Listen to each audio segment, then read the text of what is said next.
जय Hind.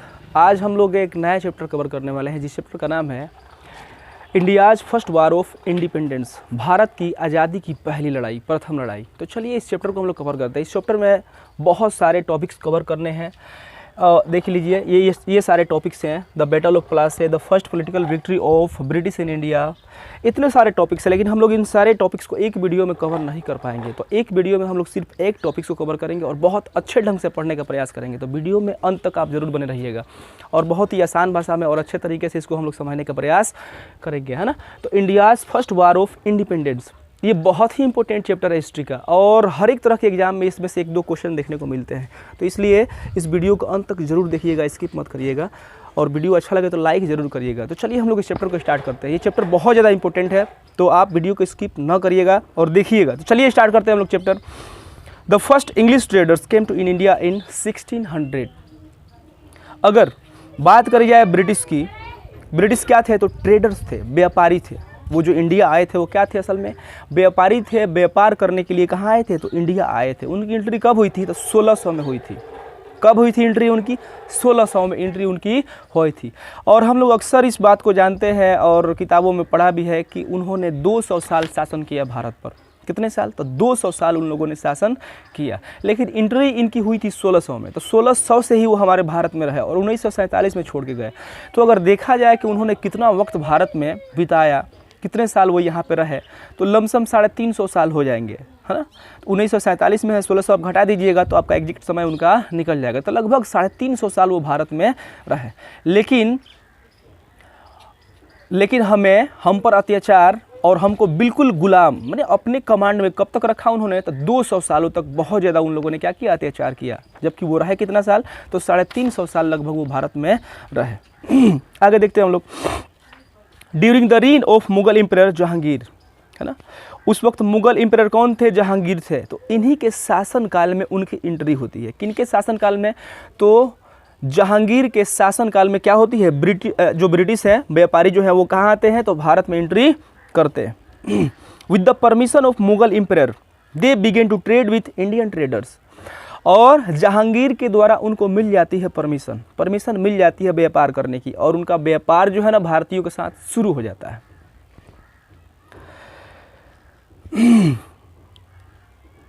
Under the English trading company, है ना, under the English trading company the east India company, उन्होंने अपने कंपनी का नाम क्या रखा? तो ईस्ट इंडिया कंपनी रखा था, है ना।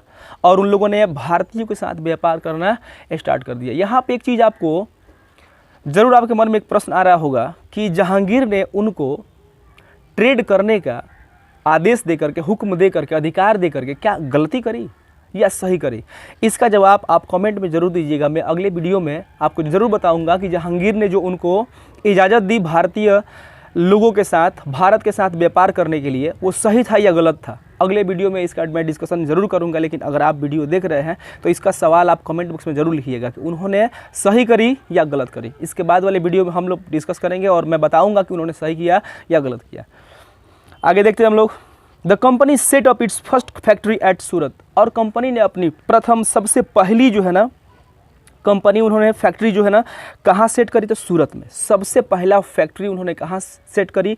तो सूरत में सेट करी। Gradually the company established his trading centre in all major port cities such as Calcutta, Bombay and Madras. और धीरे धीरे उन लोगों ने अपनी फैक्ट्री उन सभी जगहों पे सेटअप करना शुरू कर दिया जहाँ क्या थे बाबू? तो जहाँ क्या थे? तो पोर्ट सिटीज़ थे।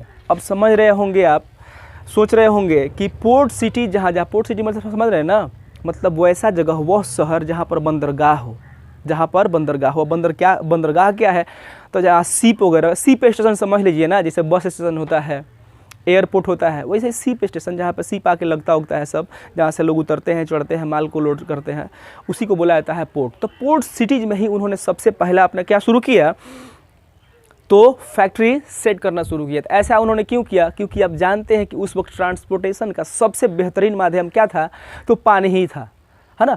पानी के जरिए, शिप के जरिए ही वो माल को ले जाते थे और ले करके आते थे। इसलिए उन लोगों ने अपना फैक्ट्री उन्हीं सिटीज़ में सेट किया ताकि उनको माल लेके आने में और जाने में क्या हो, सबसे ज़्यादा सुविधा हो।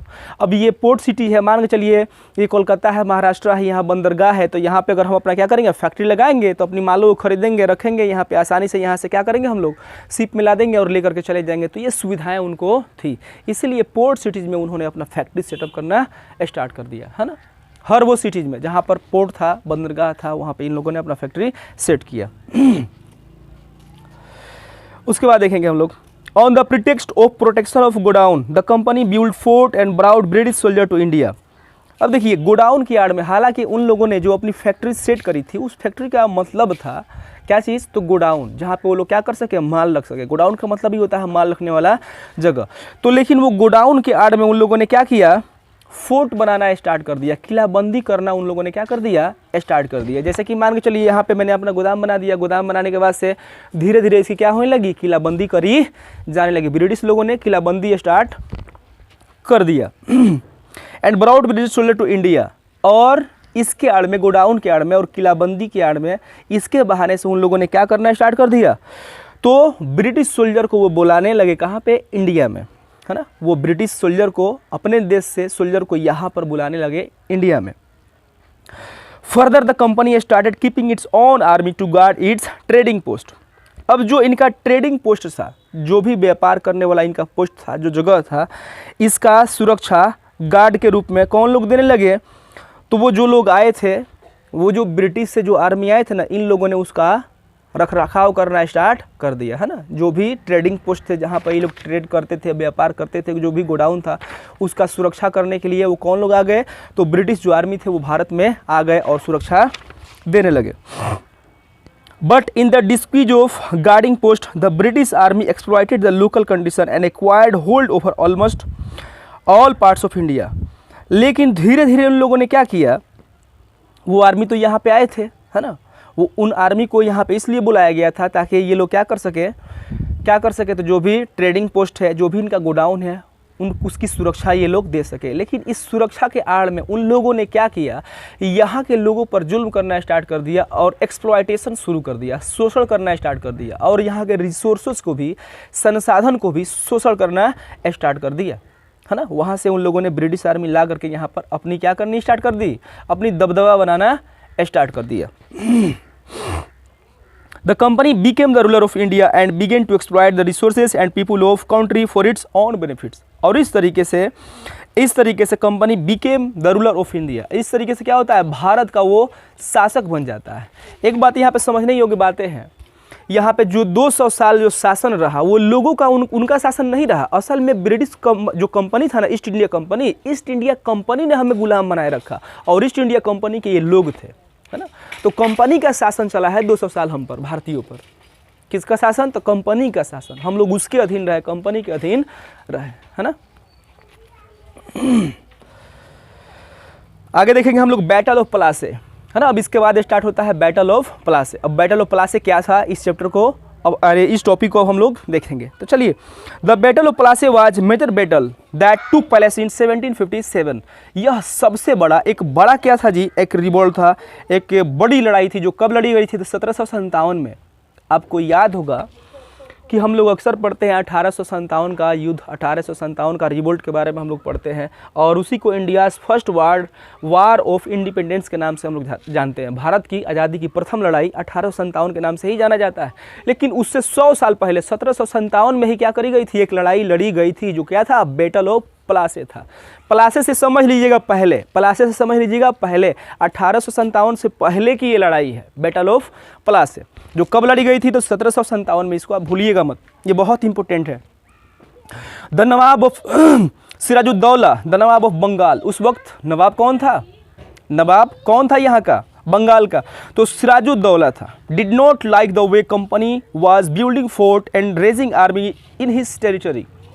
और जिस तरीके से वो लोग अपनी फैक्ट्री को क्या कर रहे थे, स्थापित कर रहे थे, है ना, और किलाबंदी जो कर रहे थे, और साथ ही साथ जो ब्रिटिश आर्मी को यहाँ पे बुला रहे थे, ये चीज़ें जो है ना कहीं सिराजुद्दौला को क्या कर रही थी, परेशान कर रही थी। सिराजुद्दौला सोचने पे मजबूर हो गया। वो सोच रहा था कि ये जो चीज़ें हो रही है ना, वो देश हित में नहीं है। कहीं ना कहीं ब्रिटिशों का इसके पीछे क्या छुपा हुआ है, तो नापाक इरादा छिपा हुआ है। और ये चीज़ जो है ना सिराजुद्दौला समझ गया था, है ना। So he declared a war against the company, और वो तुरंत क्या कर देता है, वार डिक्लेयर कर देता है। किन पर, तो ब्रिटिश लोगों पे, क्योंकि वो समझ चुका था कि कहीं ना कहीं ये ब्रिटिश लोग क्या कर रहे हैं, अपनी यहाँ पे ताकत को बढ़ा रहे हैं, और इनका ताकत क्या करेगा, कहीं ना कहीं भारत को आने वाले समय में गुलाम बना देगा। वो 1757 में ही भाप गए थे, इसीलिए उन्होंने प्लासी की युद्ध को लड़ा। चलिए एक टर्म हम लोग यहाँ पे समझ लेते हैं, एक बात और, an Indian soldier in British army was called sepoy. अब ब्रिटिश आर्मी में सिर्फ ब्रिटिश के लोग ही नहीं थे, ब्रिटिश आर्मी में सिर्फ वहाँ के ही लोग नहीं थे, सिर्फ अंग्रेज ही नहीं थे, हिंदुस्तानी लोगों को भी उसमें शामिल किया जाता था, और वो लोग अपने ही जैसा हिंदुस्तानी आर्मी को भी बना लेते थे। और जिस तरीके से वो ट्रीट करते थे, जुल्म करते थे भारतीयों पे, वैसे ही भारतीय लोगों के द्वारा ही भारत पर वो जुल्म करवाते थे, हम लोगों से ही हम भारतीयों पर जुल्म वो करवाते थे। तो जो ब्रिटिश आर्मी में जो हिंदुस्तानियों को रखा जाता था, तो उनका नाम होता था अलग, उनका नाम क्या होता था, सेपॉय। क्या नाम होता था, सेपॉय। यानी उनके आर्मी में जो हिंदुस्तानी आर्मी जो होते थे ना, उनको सेपॉय बोला जाता था। इस बात को आप याद रखिएगा। आगे देखते हैं हम लोग, a fierce battle was fought, काफ़ी जो है ना भयानक दर्दनाक लड़ाई लड़ी गई दोनों के बीच में। The company's army under the leader of Robert Clive defeated the nawab and his French allies. अब देखिए, जो ब्रिटिशर्स जो आर्मी थे वो किसके लीडरशिप में, किसके नेतृत्व में लड़े थे, तो रॉबर्ट क्लाइव जो क्या था उस वक्त, वो वहाँ का क्या था, तो कर्नल था, है ना। ब्रिटिश आर्मी का क्या था, कर्नल था। कर्नल क्या होता है, तो हाई कमांड ऑफिसर होता है ना, जो ब्रिटिश जो भी आर्मी हो उसको गाइड करता है, उसको क्या देता है, कमांड देता है, तो सबसे बड़ा पोजीशन होता है ना।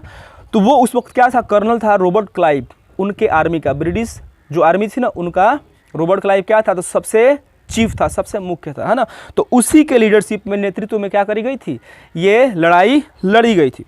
Robert Clive defeated the nawab and his French allies, और रॉबर्ट क्लाइव क्या कर देता है, नवाब की आर्मी को, नवाब को क्या कर देता है, हरा देता है। हालांकि नवाब के साथ, सिराजुद्दौला के साथ कुछ फ्रेंच आर्मी भी क्या थी, सहयोग दे रही थी, लेकिन कोई फ़ायदा नहीं हुआ। अब यहाँ पे आप सोच रहे होंगे कि फ्रेंच आर्मी ने सिराजुद्दौला का साथ क्यों दिया और क्यों दे रहा था, तो इस पर भी हम लोग बात करेंगे अगले क्लास में। अगर आप कुछ जानते हो तो इसको आप कमेंट बॉक्स में ज़रूर आप इसका जवाब दें। तो इस पर हम लोग बात करेंगे कि वो क्यों दे रहे थे, है ना। एक क्लू मैं दे देता हूँ, फ्रांस और ब्रिटिश एक दूसरे के क्या थे, कंपेटिटर थे, और दोनों इंडिया में आए थे, और दोनों वही चाह रहे थे जो ब्रिटिश चाह रहे थे, है ना।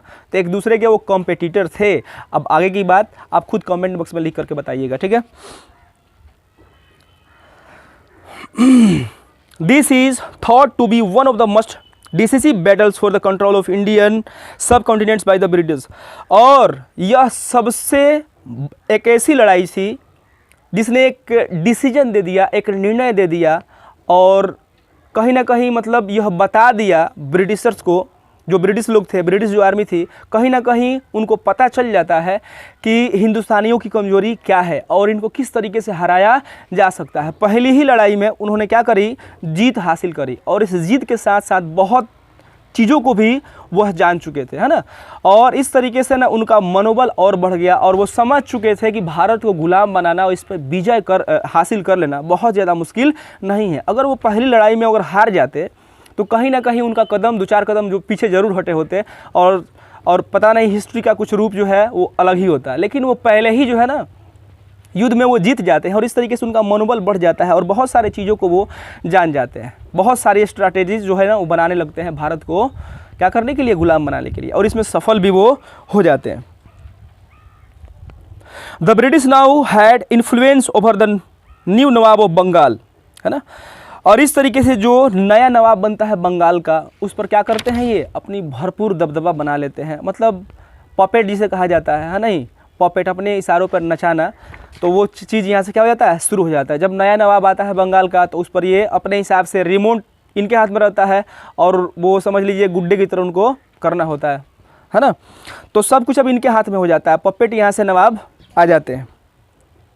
The British now had influence over the new Nawab of Bengal. The victory was sign of expansion of British Empire in India as well as in Asia.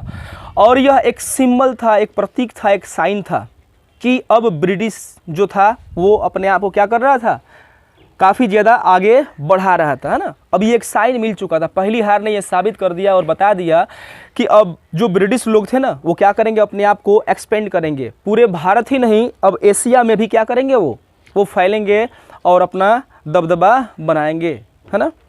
ये पहला ही वार क्या था जी, बहुत ज़्यादा डिसीजिव था उनके लिए। इस तरीके से उनका एक्सपेंशन क्या हुआ, तो बढ़ते गया, सिर्फ भारत में ही नहीं बल्कि पूरे एशिया में। यहाँ पे एक और चीज़ हम लोग समझ लेंगे, और वो कि सिराजुद्दौला नवाब ऑफ बंगाल, इसका हारने का मुख्य रीज़न क्या था। क्या वाकई नवाब कमज़ोर था, आखिर कौन सा कारण था कि नवाब को हारना पड़ा। क्या ब्रिटिश नहीं हार सकते थे, तो बिल्कुल हार सकते थे। सिराजुद्दौला जो नवाब था बंगाल का, उसको हारने का मुख्य कारण क्या था, हम लोग अब देखेंगे। Before the battle of Plassey Robert Clive A कॉलोनल of British army, तो हम लोगों ने अभी देखा कि कर्नल था, कौन था जी, जो रॉबर्ट क्लाइव था, ब्रिटिश जो आर्मी थी उसका क्या था, तो कर्नल था। कॉलोनेल, कॉलोनेल का मतलब होता है क्या जी, कॉलोनेल, कॉलोनेल का मतलब होता है कर्नल, है ना। उन आर्मियों का सबसे बड़ा अधिकारी, कमांडर समझ लीजिए आप, सबसे बड़ा अधिकारी, तो वो कॉलोनेल था। और उसने क्या किया था, bribed Mir Jafar the commander in chief of nawab's army, और नवाब का जो आर्मी था ना, यानी सिराजुद्दौला का जो आर्मी था, उसका जो कमांडर था, सेनापति, जिसका नाम था मीर जाफर, उसको इसने क्या कर दिया था, रॉबर्ट क्लाइव ने घूस दे दिया था। तो कहीं ना कहीं घूस दे दिया था मीर जाफर को। अब मीर जाफर लड़ा नहीं और क्या किया, सिराजुद्दौला को हरवा दिया, है ना। अब एक साम्राज्य की, एक राजा की सारी शक्तियाँ किस में होती है, उसके सेना में होती है, और उस सेना का जो है एक सेनापति होता है, और सेनापति को ही कोई अगर घूस दे दे तो जाहिर सी बात है उसे हारना ही पड़ेगा। तो ये कारण था सिराजुद्दौला का हारने का। उसके बाद से and promise to make him nawab of Bengal in exchange of the British victory, और उससे ये वादा करी गई थी, ब्रिटिश लोगों ने, रॉबर्ट क्लाइव ने यह वादा किया था कि अगर तुम हमारा साथ देते हो और नवाब हार जाता है और जीत अगर हमारी होती है, ब्रिटिश की होती है जीत, तो इसके एवज में तुम्हें नवाब बनाया जाएगा बंगाल का। और मीर जाफर को ये लालच पसंद आया और इस लालच के चक्कर में क्या कर दिया उसने, तो सिराजुद्दौला को धोखा दे दिया। तो यही था बैटल ऑफ प्लासी। आज हम लोग बस इतना ही समझेंगे, अगले वीडियो में हम लोग अगला टॉपिक जो है ना कवर करेंगे। तो वीडियो कैसा लगा, अगर अच्छा लगा हो तो लाइक ज़रूर करिएगा। अगर हमारे चैनल पे अगर आप पहली बार आए हो तो चैनल को सब्सक्राइब ज़रूर करिएगा। इस तरीके से आसान भाषा में आपको पढ़ाने का प्रयास किया जाता है। तो आज के लिए बस इतना ही। जय हिंद। फिर हम लोग मिलते हैं किसी अगले वीडियो में।